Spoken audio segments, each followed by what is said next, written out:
My mother was my father's sugar baby. Every year, he would hold her in his arms and promise, "Wait for me. Next year, I'll marry you." He said it for 5 years. In the end, he married a woman from his own social circle instead. My mother never got the wedding she dreamed of. After that, she became unstable and cruel. She used me as a way to get my father's attention. "Go call your father and tell him you're sick. Tell him to come see you." But my father only frowned and yelled at me. "You're already learning to lie from your mother at such a young age? Always haunting me like this." Disgusting. They blamed all the anger they had for each other on me. Later, my father's wife gave birth to a son. He became the perfect husband and father in everyone's eyes. My mother only grew worse. He hit me harder and harder, all just to make my father come look at her. Once when I was 7, I fell down the stairs and broke my leg. I begged my mother to take me to the hospital. She slapped me hard across the face. "What are you pretending for? You fall once, and suddenly your leg is broken. You're just like your irresponsible father. You were born to make me suffer." My father rushed over, but he only shoved my mother to the floor in irritation. "If you use this little bastard to fake being sick and trick me again, don't expect another cent from me." Their screams and sobs tangled together. I lay on the cold floor, slowly losing consciousness. This time, could they finally stop fighting? The shouting grew louder. My father shoved my mother to the floor. I forced myself through the pain and crawled toward him, grabbing the hem of his pants. "Dad, please stop fighting. I'm okay now." The next second, he kicked me away.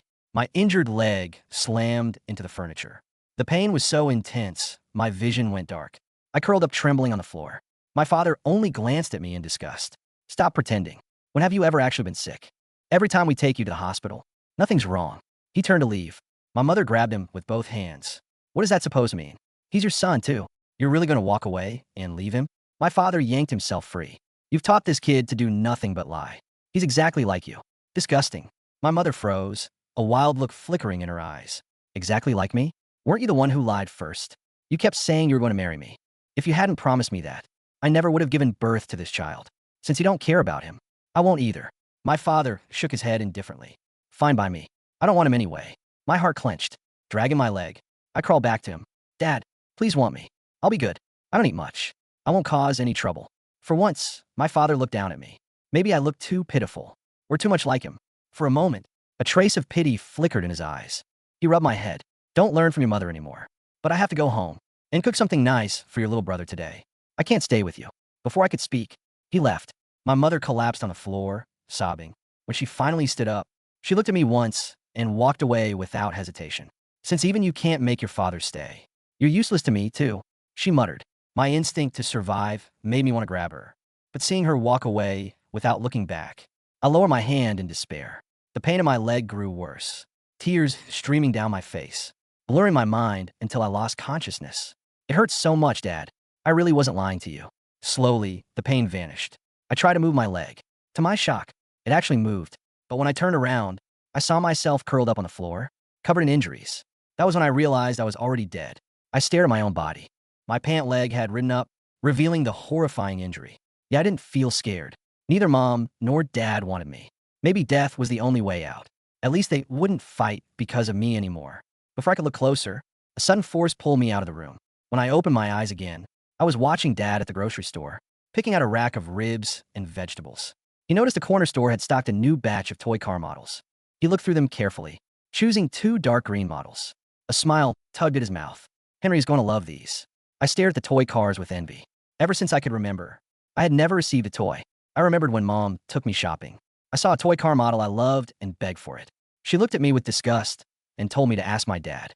But when I asked Dad, he clicked his tongue and slapped me across the face, saying toy cars were expensive and that I was wasting money. Now he bought 2 for my little brother without thinking twice. Didn't think they were expensive at all. An aching pain spread through my chest, making it hard to breathe. I followed Dad back to his home. He looked happier than I had ever seen him. The apartment was filled with family photos. In every picture, Dad smiled happily, holding that little boy. He placed the new toy cars where Henry would see them. The second he came in, right beside all kinds of other toys. I stared at those toys. Everything I had, once dreamed of having, even though none belonged to me. Seeing someone else own them made something tremble inside my chest. I looked at the smiling little boy in the photos and whispered, "You're so lucky." Dad busied himself in the kitchen. Soon the delicious smell of dinner filled the room. He carried the dishes to the table and made a call. "Honey, bring Henry upstairs for dinner. It's all ready." A woman walked in, holding a little boy's hand. The second the boy saw Dad, he ran straight over. Dad crouched down, and Henry kissed him on the cheek. Daddy's cooking smells the best. I'm hungry. Dad picked him up and laughed. Good boy. What a sweet talker. Looked at the joy in Dad's eyes. I had never seen him look like that, but I was his son too. While I lived with Mom, she beat me whenever she was angry. So I wanted to see Dad more than anything. But every time, he only looked at me with disgust, calling me a liar. A father's love was supposed to make a child feel safe. But even now that I was dead, I had never felt it once. The three of them sat at the dinner table, happiness written all over their faces. After dinner, Henry noticed the new toy cars. He tore open the packaging. Daddy, you bought me the new model cars again? They're so cool. Gilded. Dad rubbed his head. No matter what you like, I'll find a way to get it for you. Henry's eyes lit up. He looked up at Dad eagerly. I remember Calvin once gave you a pouch. Can you give that to me too, Daddy? I stared at him in disbelief. He knew exactly what was inside that pouch. That had been my first time at Dad's house. I'd given him that pouch as a gift. I shook my head desperately, hoping Dad wouldn't say yes. That pouch held the blessing Grandma had given me to keep me safe. The only person who had ever loved me, and the last thing she left me before she died. I'd given Dad the protection charm because I wanted him to stay safe. I didn't want him to leave me suddenly the way Grandma had. But Dad didn't care. He pulled the pouch out of a dusty cardboard box and handed it to Henry. Henry held it with a grin. Daddy, did you ever open it? Dad shook his head. Why would I? It's not like there's anything useful inside. I floated beside him, staring at his calm face. Faint ache spread through my chest as Henry opened the pouch. Without a second thought, the folded protection charm slipped out. He picked up a lighter and set it on fire. I rushed forward in a panic, trying to put it out, but it was useless. All I could do was watch the charm get swallowed by the flames. Grandma's smile seemed to disappear with it, and the father I had wished safety for threw the pouch and the burned charm straight into the trash. Still shaken, he scooped Henry into his arms, his voice laced with worry. You're too young to play with fire. What if you burned your hand? If you don't like this thing, we could just throw it away. I looked at Dad, whose eyes were filled with nothing but Henry. For the first time, hatred rose inside me. I wondered what would happen if Dad found out one day what that charm had meant. If he knew I had once loved him so much, would he regret it? Would he drown in guilt? Stood beside the trash can and watched the charm turn to ash. My blessing turned to ash with it. When I looked up, I saw the smug look in Henry's eyes. He pulled out a notebook, and I drifted closer to read what he was writing. Calvin, I won again. Daddy will always love me the most. My whole body trembled. He had known everything. Dad glanced at the trash can in disgust, wrinkling his nose at the burned smell. I kicked it farther away, before turning back to play toy cars with Henry. Their laughter filled the room. Their happiness was everywhere. But my blessing and I would be trapped in this day forever. A child no one cared about would never matter. Even if he died, the resentment in my heart disappeared, replaced by a quiet emptiness. For the next 2 days, I watched their family's happiness, like a stranger spying from the shadows. Then the weekend came. I saw Dad sneak in carrying a 6-inch cake. It was Henry's birthday. The moment Henry woke up, Dad placed the surprise and the cake on the table. I saw his eyes light up with joy, but I had never celebrated a birthday. Not once. I had never even heard anyone say happy birthday to me. Dad urged Henry to make a wish. Henry pressed his hands together, then looked at Dad. I wish Daddy would only ever love me and no other child. Dad smiled and tapped the tip of his nose. Silly boy, why would you need to wish for that? You're the only child I have. Of course I only love you. Henry jumped up happily, throwing his arms around Dad's neck. That's great, Daddy. Now I don't have to worry about anyone taking you away. I watched them without any expression, even though I had heard with my own ears. That Dad didn't acknowledge me. My heart didn't ripple. After that, Dad took him to the amusement park in a toy store, letting him pick out anything he wanted.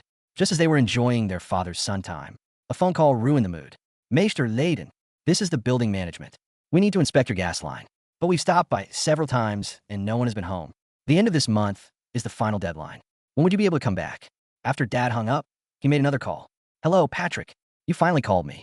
Mom sounded almost pleasantly surprised on the other end, but Dad only frowned. How long has it been since you went home? Management came to inspect the gas line, and no one was there. Mom clearly realized he hadn't called to catch up, her tone turning sharp. Isn't that little bastard still at home? The manager said they went over several times, and no one answered. Go back and take a look. Mom's mocking voice came through the phone. I'm not going. He's your son. You don't care about him, but you expect me to? Let me remind you, he's only 7. If something happens to him, you're finished. She hung up. Dad cursed through gritted teeth. Henry tugged at the hem of his shirt. Daddy, do you have something to do? It's my birthday today. You're supposed to stay with me. Dad looked down at Henry, torn. Henry suddenly burst into tears. Daddy, you liar. Clearly have another child outside. So why did you lie and say you'd only ever love me? Dad panicked, quickly picking Henry up and comforting him. When did I say I was leaving? I really only have one child. I love you the most. Didn't take long for Dad to coax Henry back into a good mood, carrying his new toys home after they got home. Building management called Dad again. Left with no choice, he dialed the landline at my house. The ringing was loud, but even after several attempts, no one picked up. Anger flashed in Dad's eyes. Brat, he's learning from his mother again, lying and pulling a disappearing act for attention. When I get there, I'm going to teach him a lesson. I floated beside him. Dad, I'm sorry. I'm not ignoring your call on purpose. It's because I'm already dead. It took Dad a long time to coax Henry to sleep. Only then did he drive over to my house. The moment he arrived, he saw a crowd gathered outside the door. 2 police officers were there, along with the building manager. The manager's eyes lit up the second he saw Dad. Officer, he's the owner of this apartment. The police officer looked over and showed Dad his badge. We received a report. Over the past 2 days, a strong odor has been coming from inside your apartment. Caller said it smelled like there might be a body inside. We need to go in and check. The anger in Dad's eyes deepened. How could it be a body? That brat must have put something inside to make me come over. He's just like his mother, always using disgusting little tricks. Honestly, I almost hope it is him stinking in there. I'll open the door right now and let you check that. My tears finally spilled over. Dad, I really wasn't that kind of child.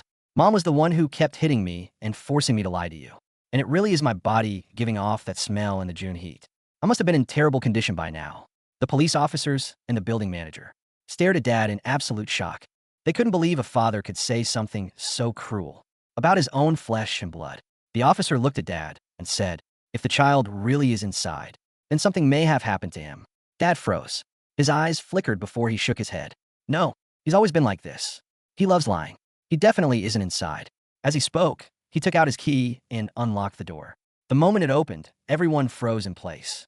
The heavy wooden door groaned as it swung open, and the silence that followed was thick, almost physical. Then came the smell. It was a hot June evening, and the air inside the unventilated apartment had been simmering for days. The odor didn't just drift out. It hit the hallway like a solid, sickening wall of rot and sweet decay. The building manager gasped, instantly throwing his hand over his mouth, his eyes watering as he stumbled backward, gagging.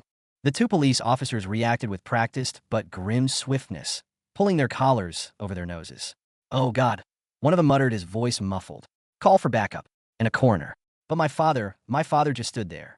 His key was still dangling from the lock, clicking softly against the brass plate. The irritation on his face hadn't completely vanished. It had simply frozen into a grotesque mask. What is that? He whispered. His voice was thin, stripped of the booming authority he always used when he yelled at me. Calvin, stop this. Did you leave meat out? Did you dump garbage to get back at me? He took a step forward, his polished leather shoes crossing the threshold into the dark entryway. I floated just above his shoulder, watching him. I wanted to tell him that I hadn't left any meat out. I wanted to tell him that the apartment was dirty because Mom hadn't cleaned it in weeks, and that the only thing decaying in the heat was his eldest son. But he couldn't hear me anymore.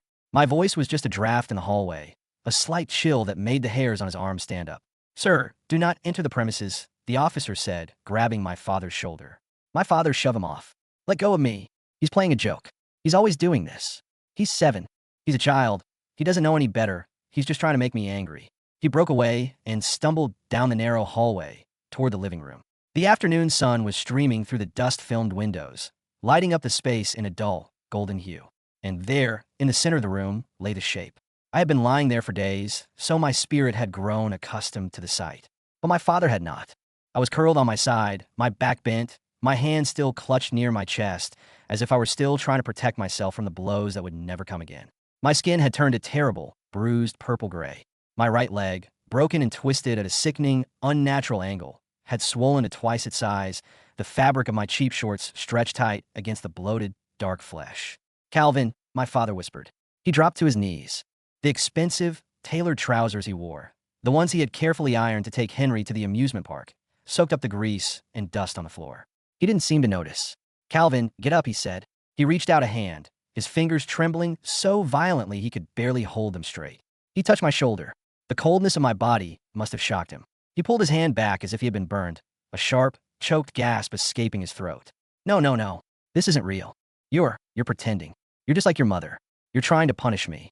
He grabbed my shoulders, shaking my stiff, heavy body. Wake up. I brought you. I was going to wake up. Sir, step away from the body. The police officer rushed in, tackling my father away from me. My father didn't fight back. He collapsed onto the floor, staring at his hands, which were now stained with the grim residue of my neglect. His face was pale, his eyes wide and hollow. The disgust that had lived in his expression for 7 years was gone, replaced by a raw, naked terror. I sat on the arm of the old couch, swinging my legs. For the first time, my leg didn't hurt. I looked at him, feeling a strange, hollow curiosity. Dad, I thought. I told you I wasn't lying. Why didn't you believe me? The next few days blurred together in a flurry of flashing blue lights, yellow tape, and voices that sounded like they were underwater. Because I was dead, I didn't have to stay in one place. I followed my father to the police station. I sat on the metal table in the interrogation room while 2 detectives sat opposite him. Mr. Leedon, one of the detectives said, flipping through a folder. The preliminary autopsy report is in. Your son, Calvin Leedon, died of internal bleeding, severe dehydration, and a fat embolism resulting from an untreated compound fracture of the femur. My father sat perfectly still, his hands clasped tightly between his knees. He looked as if he hadn't slept or washed in days. The sharp, successful man who doted on Henry was gone. In his place was a hollowed-out shell. The medical examiner estimates he survived for nearly 30 hours after the injury occurred. The detective continued, his voice cold and flat. 30 hours, Mr. Leedon. During that time, he received no food, no water, and no medical attention. Can you explain why a 7-year-old boy was left alone in an apartment with a shattered leg? His mother, my father croaked. His mother was supposed to be there. She had custody. She was the one living with him. We've spoken to his mother, the detective replied. We found her at a motel downtown, heavily intoxicated. She claimed she left the apartment because you told her you didn't want him anyway. She claimed she assumed you were taking him, or that he was old enough to feed himself for a few days. She's a liar, my father suddenly screamed, slamming his fists onto the table. The metal clanged loudly. She's unstable. She used him to get my money, to get my attention. She beat him. I didn't know. I thought he was faking it. Every time she called me, she said he was sick, but when I went over, he was fine. He was always crying, always begging me to stay. I thought it was a game. The detective didn't look sympathetic. He leaned forward, his eyes locking onto my father's. On the afternoon of June 22nd, did you visit the apartment? My father froze. His chest heaved as he tried to swallow. Ah, yes. Briefly. Did you see the child? He was on the floor. He said his leg was broken. And what did you do? My father lowered his head, his forehead touching the cold metal of the table. A low, pathetic sob escaped his lips. I told him to stop pretending. I kicked his hand away when he tried to grab my pants. I told him he was disgusting. And then, I left. You left a 7-year-old child with a broken leg on the floor because you thought he was pretending. The detective's voice cracked with a rare sliver of personal disgust. You went home to cook dinner for your other son. You went to an amusement park. You bought toys. My father didn't answer. He only wept, his shoulders shaking, his tears wetting the gray metal table. I sat on top of the filing cabinet in the corner of the room, watching him cry. I wondered why he was crying. Was he crying because he was sad that I was gone?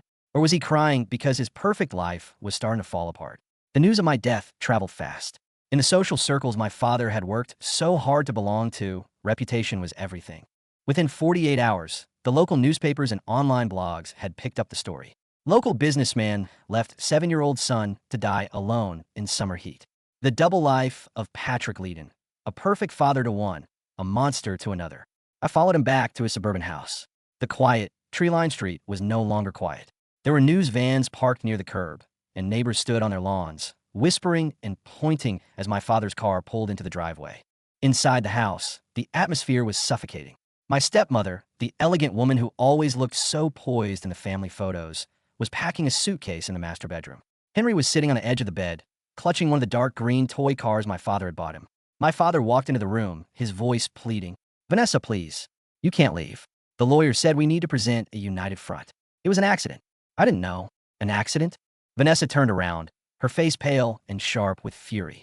You let your son rot in an apartment while you were taking my son to get cake. Do you have any idea what they're saying about us? The school called today. They asked me not to bring Henry back next term. My friends won't take my calls. I did it for us, my father cried, reaching out to touch her arm. I wanted to keep him away from our family. His mother was crazy, Vanessa. I didn't want him bringing that filth into our home. So you killed him? Vanessa's voice was a whisper, but it cut through the room like a knife. You let him die on a kitchen floor. What kind of monster are you, Patrick? And what have you taught my son? She grabbed Henry's hand, pulling him off the bed. As I walked past my father, Henry stopped. He looked up at my father, his young face strangely blank. There were no tears in Henry's eyes. He didn't look sad that his half-brother was dead. He only looked annoyed that his father was no longer smiling and happy. "Daddy," Henry said, his voice small but clear. "Are we not going to the toy store anymore?" My father looked down at him, his heart visibly breaking. "Henry, Daddy is sorry. Daddy loves you. You know I love you the most, right?" Henry didn't answer. He just let his mother pull him out of the room. The front door slammed shut, the heavy thud echoing through the empty, pristine house. My father collapsed onto the bed, burying his face in the pillows. I walked over to the desk in the corner of the bedroom. Henry's school notebook was lying there, open to the page he had written on a few days ago. "Calvin, I won again. Daddy will always love me the most." I looked at the handwriting. It was neat, the letters carefully formed. Henry had known. He had always known that my father's love was a prize, and he had played the game perfectly to keep it all for himself. But now, there was no game left to play. The prize was broken. My father slowly sat up from the bed. His eyes drifted around the empty room, eventually landing on the small trash can near the desk. He froze. He stared at the trash can for a long time, his breathing growing shallow.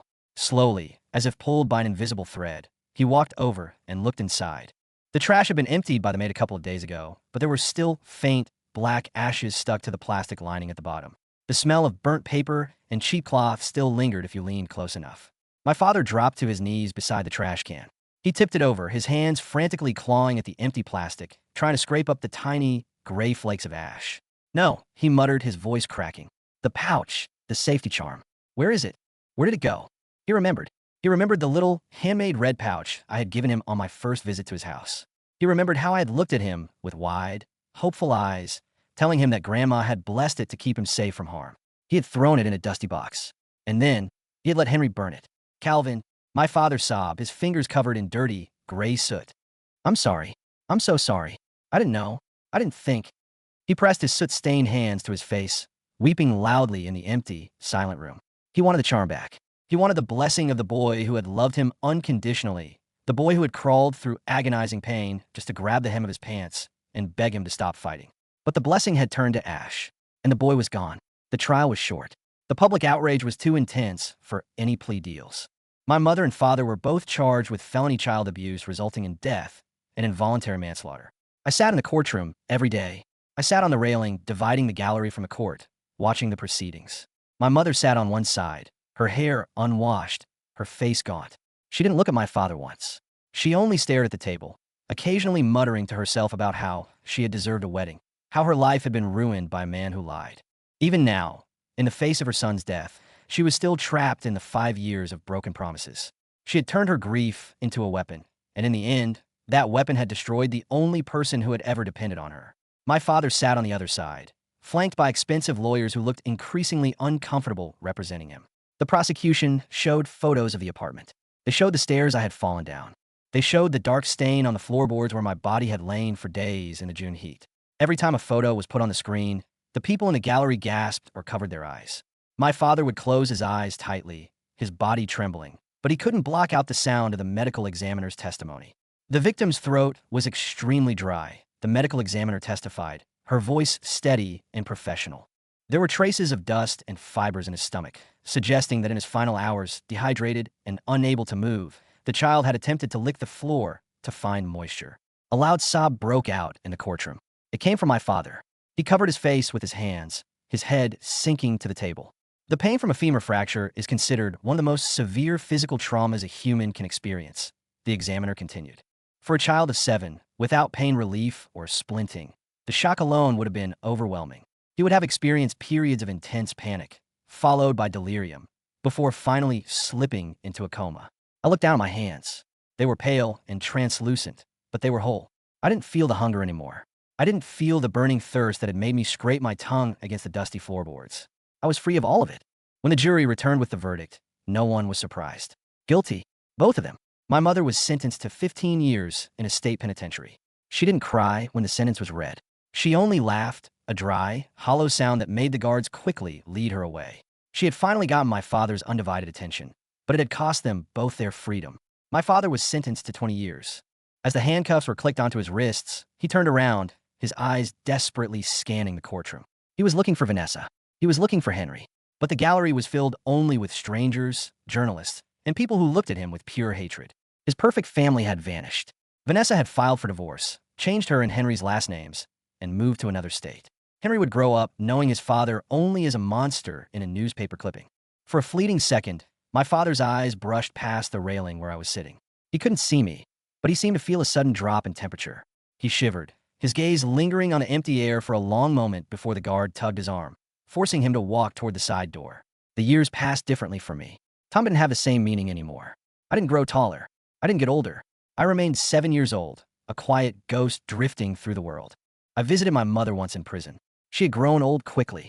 Her hair was gray, and she spent her days sitting in the courtyard, staring at the sky. She didn't talk to anyone. She had no one left to abuse, no one left to use as a pawn. She was entirely alone with her bitterness. I sat next to her on a concrete bench for a little while, but she felt so cold and empty that I eventually stood up and walked away. I never went back. Mostly, I stayed near my father. He was placed in a medium security prison.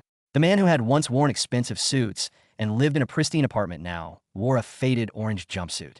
He worked in the prison laundry, lifting heavy sheets of wet fabric until his hands were blistered and raw. Every night, when the cell block went quiet and the heavy iron doors were locked, my father would sit on the edge of his narrow cot. He had kept one thing. It was a small, crumpled piece of paper he had torn from a magazine. It showed a picture of a dark green toy car, the same model he had bought for Henry on his birthday. He would hold the paper in his rough, calloused hands, staring at it under the dim light of the cell.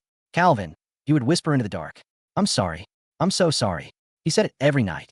It became his ritual, his prayer. He would beg for a sign, for a draft of wind, for a dream. Anything to let him know that I was there, that I could hear him. He wanted forgiveness.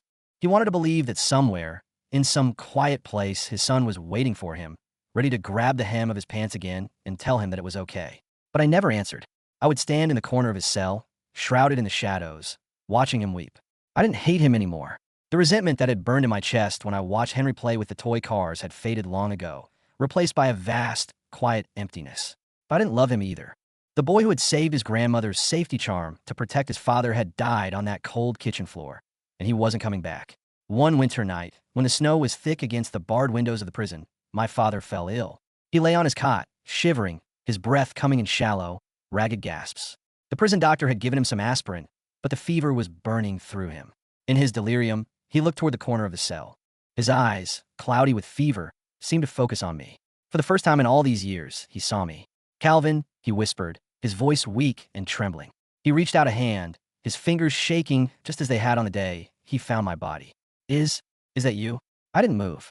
I stood in the shadow, my translucent hands folded in front of me. "I'm sorry," he choked out, tears leaking from the corners of his eyes, running down into his gray beard. "I was a terrible father. I was so blind. I threw away your charm. I threw you away.